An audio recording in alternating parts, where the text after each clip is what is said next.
Are you tired of waiting for sparks to fly on your dating app? Do you dream of running through airports to deliver an out-of-breath, unplanned monologue? Then stop doom scrolling and start listening to Meet Cute Rom-Coms. Feel-good love stories that take you from chance encounter to grand romantic gesture in just 15 minutes. We're bringing rom-coms back. Get a brand new Meet Cute series on the first Tuesday of every month, with new episodes twice a week. Fall in love with Meet Cute Rom-Coms, wherever you find your podcasts. Is this where we kiss? Maybe we should designate what is a 1-star, what's a 2-star, what's a 3-star, and beyond. A rubric. Yes. I don't want to do that. Okay. Just pure vibes.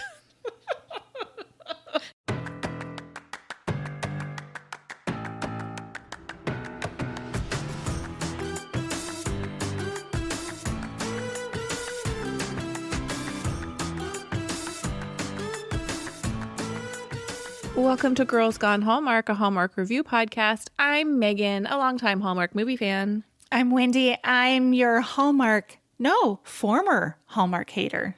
Ooh, today we're discussing 3-Bed, 2-Bath, 1 Ghost, which originally aired on the Hallmark Channel on Saturday, October 7th. Hey, we'd love to be friends with you on Instagram. You can find us at Girls Gone Hallmark and Megan and Wendy. Come join Andrew Walker in our Facebook group. Hey, just joking. People pretend they're these Hallmark stars, right? Mm-hmm. I don't know if they're bots or what the situation just is. Fan accounts. We have 7 Tyler Hines following us on TikTok. It's so funny. Anyway, Andrew Walker, and I say that in quotes, requested to join our Girls Gone Hallmark Facebook group.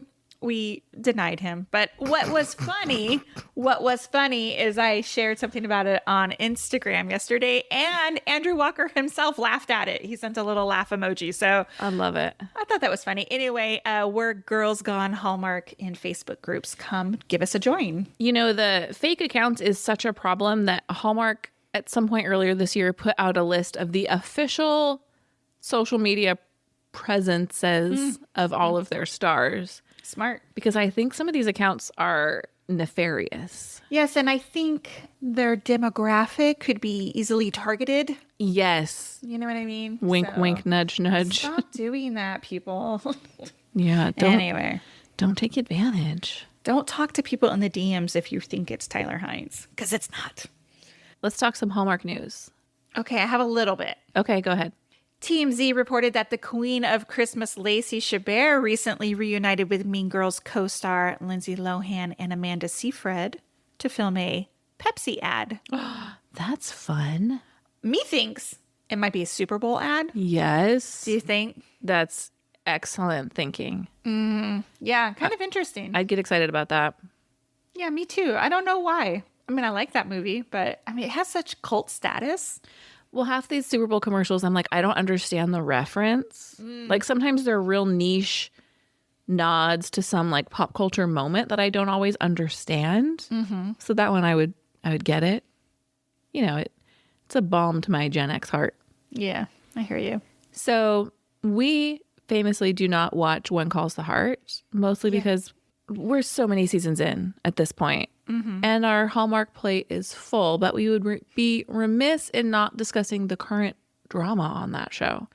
I cannot guarantee that the next 2 minutes will not contain spoilers, so tap ahead if you have not watched this week's episode and you want to remain pure of heart in that way. But a little backstory. Erin Krakow plays Elizabeth on One Calls the Heart, and she's in a bit of a love triangle between her fiance, Lucas, who's played by Chris McNally, and Mountie Nathan, played by Kevin McGarry. Now, I don't know if she and the Mountie ever had a relationship or if they've just had these unrequited feelings. I don't actually know any of that, but there's a love triangle, and she is engaged. And on this week's episode, Lucas, Chris McNally, he's been politically inclined and had an opportunity that she encouraged him to take, but ultimately was going to take him out of the town of Hope Valley and away from her because she's not interested in leaving Hope Valley because that's the whole center of the show, the heart of it, so to speak. And in her encouraging him to leave, their relationship is effectively over. Now, there is one more episode in this season, so who knows what's going to happen, but the uproar was wild. I saw posts on Twitter of people saying they would never watch Hallmark again. I saw people saying they were deleting their fan accounts. Like, they have these Twitter accounts that are dedicated to When Calls the Heart and When Calls the Heart only, and they were deactivating those accounts. I am trying to think of a time when I've been so invested in a show where I said I will never watch this again because I feel victimized by the storyline. Mm-hmm. I know my husband stopped watching Grey's Anatomy when they killed off Derek. Spoiler alert from 2010. Season 1. I mean, look, the George O'Malley 007 surprise death storyline is one of the tragedies that will live with many elder millennials and Gen Xers our entire lives. But I thought it was wild. So I did a little bit of an Instagram stories poll last night. As of this morning, it is 60% Team Nathan, the Mountie, 40% Team Lucas. We did get a couple of messages saying, I am so tired of this love triangle.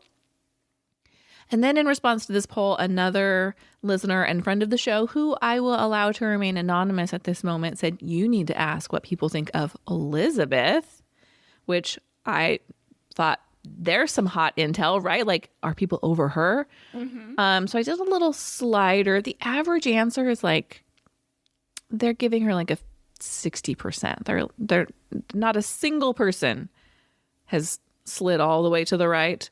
There have been several giving her like a 0, like no slide at all. Wow. So people feel strongly about When Calls the Heart.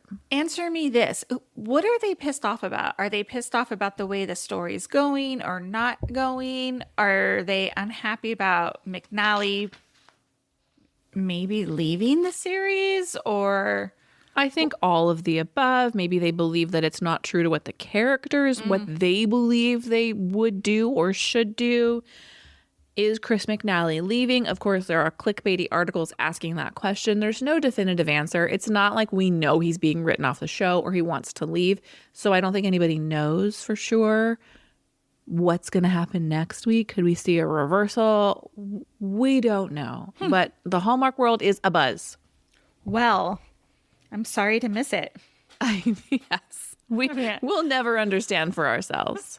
But if you have strong feelings about When Calls the Heart and this particular love triangle, please send us an email, meganandwendy@gmail.com. Yes. All right. I have 2 more little news and notes. Yes, ma'am. Brant Daughtery. Mm-hmm. Did I say it right? I think it's Daughtry. Brant Daughtry announced that he and his wife Kimberly are expecting a second baby in early 2024. He will be next seen in this year's hardest to pronounce movie title, Joie Noël. Good job. On October 29th. That's wild to me. I know these movies start October 20th, but there's such a disconnect to me talking about Christmas movies in October still, all these years in. Yeah. Yeah. Speaking of Christmas movies, there's the posters for these movies are starting to emerge. Have you seen any that like tickle your fancy? Well, the movie that features Jonathan Bennett, I hate the poster. Oh, you don't I'm like so that? excited for the movie. The cast is killer. I hate the poster. You don't like that posed on the stairs? I know in my heart the movie will be far better than the poster leads me to believe. But if I were to judge a book by its cover and I didn't know any of those actors, I would skip it. Oh, no. Now, I'm not judging it by the cover. I know every single one of those actors and I'm looking forward to it. Wow. What about you? I haven't seen anything that has stood out. I will note that while I was watching this movie over the weekend, because I watched it live, Hallmark going in hard on their countdown to Christmas commercials right now. Yes. Like that candy shop commercial. What candy shop commercial? The one with Nikki DeLoach. I don't think I've seen that one. You haven't seen that promo? It's a countdown to Christmas overall promo. It's not for any one particular movie. And I fast forwarded through it when we were watching it. My husband goes, "What are you doing skipping our Christmas commercials?" And I was like, "I've seen it 800 times at this point. Do you need to see?" I mean, Nikki DeLoach could not be cuter, but do you need to see it again? Oh, interesting. I don't know. All I recall is Tyler Hines giving like a cheers from his movie. Never Been Kissed. I haven't seen that one. I don't know. Just like my body has like this like reaction though, when like the jingle bells are. I'm not ready. It's too early. I'm freaking out a little bit. Yeah, I hear you. If you look at the Countdown to Christmas app, if you use that app, a shocking number of movies have images at this point in the game. Yeah, that's interesting. Yeah. Usually it's like stock image. Yes, and there are, to be fair, a fair number of these. The Where Are You Christmas, where Lindsay Fonseca is in black and white. Have you seen it? I've seen it. Kind of love it. I feel like they're just doing a little bit more. You know what I'm going to do? I'm going to put a bunch of them on our Instagram stories and have people vote and see what if they like slider. The person. Yeah. Coming soon, guys. Coming soon. Are you ready to talk 3 bed, 2 bath, 1 ghost? I am. Synopsis first, right? Yeah. Okay. A 1920s ghost refuses to leave real estate agent Anna's new listed home. Worse, the spirit is convinced she cannot pass over until she gets Anna back together with her ex. Starring Julie Gonzalo, who plays Anna Jenkins. She recently appeared in a Girls Gone Hallmark review of Pumpkin Pie Wars, in which we were a house divided. Mm-hmm. She also appeared, among other things, in a movie called The Sweetest Heart, alongside her now partner and co-star in this movie, one Chris McNally. Now, Ray, I know they're a real life couple. I don't think they are married. That is my understanding as well. And if they are, it's not public knowledge. Right. They're like super private. Mm-hmm. And they had a baby last year. Yeah. That's exciting. Chris McNally plays Elliot. Chris is known for his role as Lucas on When Calls the Heart. We obviously talked about him earlier. He has 40 acting credits. Outside of Hallmark, he was seen in Grease, Rise of the Pink Ladies, and Firefly Lane, both from 2023. Hey. You didn't know that, did you? Well, I didn't. Me neither. Madeleine Arthur plays Ruby. She was also in the To All the Boys I've Loved Before trilogy. And this was one of those moments when someone appears on screen and you cannot go on until you know what you know their face from. Mm-hmm. And this is such a testament to the hair and makeup and costuming department, because I never would have made the jump to her as Chris from the To All the Boys I've Loved Before series. But she's delightful on screen. Yeah, I didn't know she was in that trilogy of movies. I knew she played May in Devil in Ohio, which is a Netflix show, I think. She was also in that series you liked called Blockbuster. I did not enjoy that series. Oh, I'm sorry. That series you watched called Blockbuster? I wanted to like it because I love a soothing sitcom. I watched the first couple of episodes. I couldn't finish it. I'm so sorry. Wanted to love it. Did not. The story is by Greg Rossin and Brian Sawyer. The teleplay was written by both Greg Rossin, Brian Sawyer, and Joa Botkin. Yes, ma'am. Greg Rossin has written a ton of Hallmark movies, including recently The Professional Bridesmaid, The Winter Palace, The Santa Stakeout, and so many more. In fact, his IMDb reads like he's only written Hallmark movies. Well, I did a little bit of a deep dive because Greg Rossin and Brian Sawyer are co-writers. Yes. And they share 38 writing credits. Mm-hmm. Brian Sawyer has exactly 1 writing credit not shared by Greg, which is Tex, the passive-aggressive gunslinger. And these dudes write a lot of Hallmark. Yeah, that's so interesting to me. Mm-hmm. Joa Botkin, one of our favorite Hallmark writers. Well, she's one of my favorite Hallmark writers. I don't want to speak for you. But her next Hallmark film is the Tyler Hines movie, Never Been Kissed. This was directed by Kevin Fair, who has 42 directing credits, tons of Hallmark, including Girls Gone Hallmark, fave, Taking a Shot at Love. Oh, man. That was from the early days. The early days. For us. Yes. This movie was filmed from June 12th to June 30th in 2023. The rural estate used is known as Copperstone Mansion. It's located in Langley. Other television shows like Riverdale, Bates Motel, Supernatural have all used this property to film. Huh. Yeah, it's a real house. Indeed. As of the recording of this episode, this movie has a 7.4 out of 10 rating on IMDb, which is an incredibly high rating for a Hallmark movie. If it can break into the sevens, that's a great rating in the Hallmark world. Do you think that's because this was unlike many other Hallmark movies? I think, yes, the departure from form. I also think that it is one of the, I would call this like new Hallmark, right? Like this is current day, moving forward Hallmark, but without the hot button issues that some of the trolls come out against. Interesting. So it managed to be like forward thinking, but cautiously so. Yes. Let's talk first impressions. My first impression is this ghost breaks all the ghost rules. Oh, we're going to have to hear more about that. Okay. Mine was, this is nothing like I imagined it would be. Oh. I was expecting like a ghosty hijinks. I don't know. There was some ghosty hijinks. Some, but it didn't rely heavily on it. So anyway, we'll talk more about that. All right. What did you like? Well, okay, we'll just get right into it. I was truly expecting something else. Like I said, ghost and hijinks. Don't watch the CBS series Ghosts.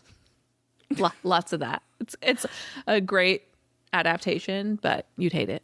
You know, like hijinks is like my nemesis. Is that right? My what's this Superman kryptonite? Yes. Yeah. But what we got was a really lovely story about friendship and two women helping each other. Yeah. I thought it was great. I agree. This movie, I have to say, the title of this movie made me nervous. Like, I was just worried that it was going to be silly, maybe a throwaway, wedged in right before Countdown to Christmas. It's, in my opinion, one of the best movies of the year.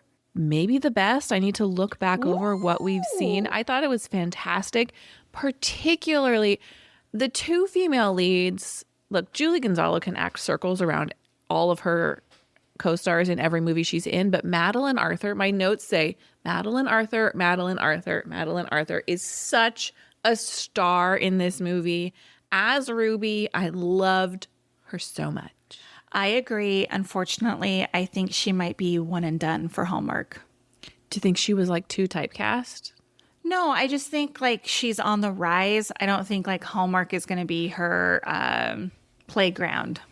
I think that's a good point. Yeah. I mean, which is unfortunate because I remember there was another gal, and I can't remember her name, but she was in one of the Wedding Bell movies, and I thought she was such a standout too, and haven't seen her in anything else either. You know, I just feel like some of these actors who may just be taking a job because they need a job, but really outshine. Right, like Hallmark had those waivers, so they were able to take this job. Yeah. I don't know. She was great, though. She's great. She's great. I really liked the other cast, too. I thought Chris McNally was great. I don't think I can't recall a movie I've watched him in. Well, we did watch The Sweetest Heart over the weekend because it came on right after this movie. And we were out of town. So what do you do when you don't have all your apps? You watch live TV. I did not watch the whole thing, but I enjoy him on screen. And I do believe that's the movie in which these two actors met. Oh, they were both in that movie? They were in that movie together, yes. Oh, that's nice. Yeah, I enjoyed him on screen. I can see why people are drawn to him in When Calls the Heart. You know who I didn't like in this movie, though? And I'm just going to throw it here. I did not care for the dad character or the other Madeleine real estate agent, Terrence. I just, like, get out of here with your, like, toxic masculinity. Yeah. Terrence sucks and he's supposed to suck. I'm not sure the dad's supposed to suck and he does anyway. he does suck. It's the way he treats his daughter to me. Like, he's like, oh, like he's very dismissive of her, and then like gives her this big job and then takes it away because she can't handle it. But like, based on what? He's wanting her to fail. It feels like he basically has decided that she doesn't have it to do this job. Yes. He wants her to prove herself to him, but already in the back of his mind is thinking, it's not really going to work. Like, I'm going to have to swoop in, and I've got Terrence on the back burner if you can't hack it. Yeah, I just hated that. And Terrence, like the whole scene where, oh, it was such a cute scene where she's like dancing. She's dancing with Ruby. Obviously, Terrence doesn't see Ruby. Mm-hmm. And he like films her with his phone. He's like, oh, she's nuts or whatever. I was like, because a girl can't dance alone in a room? Like, yeah, she's having a good time. Stop that. I hated the two other dudes in this Sure. movie. And there are some moments like when she's having a conversation with the ghost in a restaurant that might strike you as odd, but dancing, no. Right. The writing was really fresh in this movie, and it's no surprise to me that Joie Botkin was a writer on this movie. We've pointed out before, she's known for writing complicated relationships. This is absolutely true to form. I loved lines like, women can be whatever they want. Like President of the United States? Not that yet. I just loved it. I have another favorite line, too. Okay. Can I share it? Please. It's when Anna asks Ruby to go on a drive to see the 2020s. And Ruby says, as long as it's still a joyous era of packed dance halls celebrating national unity and drinking from a collective punch bowl. And Anna makes this face like, okay. I just thought it was so funny. Agree. I loved the 1920s party scene at the beginning of the movie. Yeah. Especially the dancing and the music. I just loved it. I was wondering if there was like a choreographer that worked on this who helped do those dance scenes, or if that was something that they like just did on the fly or what. Well, speaking of the dancing, my husband has a Christmas book. It's like picture a gas station with a boutique. You know what I'm talking about. With Yes. like, you would find it there. And it's got like fun facts about Christmas through the years. And apparently in 1923, according to this gas station boutique Christmas book, that is the origin of the Charleston in 1923 and kind of launched like the flapper dancing craze. Oh. And so as it starts, he goes, oh, he has this in the back of his mind. I wonder if this is to celebrate the 100th anniversary of the Charleston. And then they it's set in 1923. I just thought it was so funny that there was that tie in there. Yeah. And on another note, I mentioned this ghost breaks the rules. Look, ghosts classically are stuck in the clothing in which they died in. Okay. Yeah. She can change her clothes. She can also manipulate physical objects, which I find wild. I'm willing to let all of that go because I think it makes the movie more interesting to have her constantly like fresh faced and in a new outfit and putting makeup on Julie Gonzalo, which doesn't make any sense because she's a ghost who can touch things but not people. Anyway, I love that scene, by the way. I did too.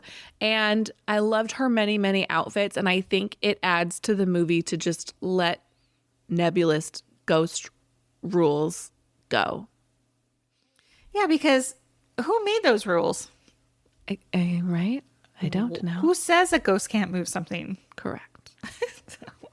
I love that scene where she's putting the makeup on her. There was something so tender about it. I just thought it was so sweet. One more scene I really liked was the slow dance between Anna and Elliot. And I really felt the chemistry between them. Obviously, they're a real life couple, but I was quite moved by Elliot's like reluctance to like go there again with Anna. So good. Yeah. Do you think it works in their favor that they're playing a couple that has history as opposed to a couple meeting and falling in love? That's an interesting question because can we move on to Wished? Yeah. I kind of wish that they weren't ex-fiancés. Oh, you wanted them to be like new love. Yeah. I can't pinpoint why exactly other than like, I don't believe this because ex-fiancés feels very messy. Mm-hmm. You know what I mean? And they did have some baggage, but it was a little unclear of like what exactly happened. And so I think maybe it would have been better if like they had just met, like maybe she hired him to work on the house or something like that. But then that changes the whole trajectory of the story. Yeah. I agree that it didn't seem like there was some big blow up that ended their relationship. I almost believed it more though, because I think that's real, that relationships, when they're not being nurtured, fall apart. And it seemed like they had a conversation where she apologized for not really putting in the effort that was needed, and he later does too. I think that, I don't know, it felt real to me that that could happen, that these two people weren't really on the same page because they were just living life and not really focused on each other's needs. But do you think they accomplished that by the end of the movie? It's so hard because if they had just, to me, the better relationship in this movie is, of course, Anna and Ruby. Yes. I'm more interested in that friendship. 100%. So the idea of them just having met and maybe starting a romance, in my mind, I'm like, they don't need to fall in love over the course of the 2 weeks in order to get this house ready for the open house. On the other hand, the bigger relationship is Anna and Ruby. So maybe it's okay if we have, I would be okay with that love story. I don't know. Yeah. Yeah. I hear Their you. relationship was secondary to me, though. I agree. I agree. So I don't have a lot of wishes for this movie, but I have a tangentially related wish. I've mentioned this movie before. It is called The Spirit of Christmas. It stars Jen Lilly. It is about an old house that I'm fuzzy on the details. It's been several years, but she has to get this house ready to sell. And it is also haunted. Of course, she falls in love with this ghost. And my wish is for either you to watch it on your own or for us to consider a future review of this movie post-holiday season, because our schedule is packed, because I think we really need to talk about this movie. Well, It's a classic. There's so many problems with just the synopsis of it. How do you fall in love with a ghost? Like, what kind of future do you have? Well, that's how the movie ends. That's the wild part. I kind of understand like the friendship between Anna and Ruby. Yes. Like, she's trying to get her to pass on. Yes. You know what I mean? So yes, of course. This movie is significantly better. I'm not suggesting The Spirit of Christmas is in any way a better movie. I'm saying it's from 2015 starring Jen Lilly. That's all you need to know. I mean, Her co-star though is so hot. oh, Like okay. I haven't seen him in anything else. Okay, I'm open to it. Sometime in the new year. Yes. I have one more wish. Yes. I needed more backstory. Like, for example, why did Anna and Elliot dissolve their business? What was their business? Why did they call off their engagement? Ruby died in a car crash on her 25th birthday. How? Was she chasing after Charlie? Why didn't Anna's dad like Elliot? Like, I need a lot of questions answered. I agree with all of that. And the Ruby storyline with Charlie was so unclear to me because obviously you see him arrive at her party. She sends him away because of all the expectations of her family. And then when you come to find out that they were engaged, but she sends him away, but her family doesn't approve. I do feel like we could have gotten more out of this movie. I think so too, especially with some of those little details. Yes. And maybe some, like, I didn't need quite as much like mantle repair scenes. Because something had to go. Also, just cut the dad out completely. Cut the dad didn't need to be there. You could completely cut him out. Agree. Sorry, Xavier Sotelo. I apologize. Agree. Do you have any did you see that? I only have one. I'd like to talk about something. Okay. And that is the continued insistence on the part of Hallmark that men age differently than women. Julie Go ahead. Gonzalo is 42. The actor who plays her father, Xavier Sotelo, is 58 years old. Oh, jeez. It's too much, people. So you would prefer if they cast a more age-appropriate actor. Someone to in their play her dad? 60s? Yeah. Yes. That really bugs you, huh? Always. The second he came on screen, I was like, well, I'm looking this up. You're like, that guy's not old enough. Hit me with your did you see that? Okay. Anna arrives at the house and she sees Ruby dressed up. This is where Ruby comments on Anna's less than fashionable outfit. Do you remember the scene? Yes. Like, because Anna comes in, she's like, oh, you changed. And then Ruby's like, this is fashion. Or she says something like that. And then she like disses whatever Anna's wearing. The next scene, we see Anna is waxing the floors. This is before the whole like feathers on the floor. Uh-huh. And Anna is wearing jeans and a t-shirt. But it's the same day because Ruby is still in her same outfit. But then in the following scene, Anna is back in her original outfit that Ruby made fun of. So I just think like some scenes were out of sequence. Filmed out of order. Yeah. Yeah. But I thought Anna's outfits were real cute. Like her knee-high black boots, really darling. With her little skirts, so cute. Yes. And then with her like jeans and black shirt with her cute little jacket and her tennis shoes, it was very much something I would wear. So I very much liked it. I thought it was so funny when Ruby did her hair. And she's like, there, it looks so much better. I'm like, You put a clip in it. it looks the same. You put a clip in it. What did you rate? I gave this movie 4 stars. 4.25 stars. 4.25. That's a new rating. I was almost at 4.5. Almost. It was great. What you said? I'm all tongue tied. You said you thought this was maybe the best movie of the year. Yeah, I don't know. The rating system is meaningless. It truly is. I feel like it's a 4-star. Yes, there's no actual math involved here. Maybe one day maybe in 2024, I will keep a note with all of the ratings of all the movies, because what I never do is think, oh, well, I rated that movie 4 stars, but this was so much better than that. Yeah. Maybe we should like designate like what is a 1-star, what's a 2-star, what's a 3-star, and beyond. A rubric. Yes. I don't want to do that. Okay. I just pure vibes. You can talk me into it. I don't want to shoot your idea down. I'll consider it. Ratings are done on pure vibes. I love it. I love it.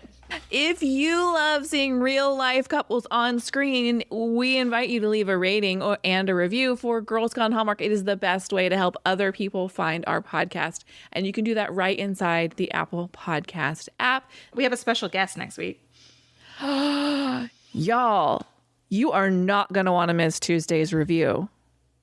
I'm not telling you who, but we have very special guests joining us on the podcast. Not one of them, but 2. It's a rockin' good time at the Thanksgiving Day Parade. So make sure to mark your calendar and come back on Tuesday. We'll see you next time. Bye. Bye.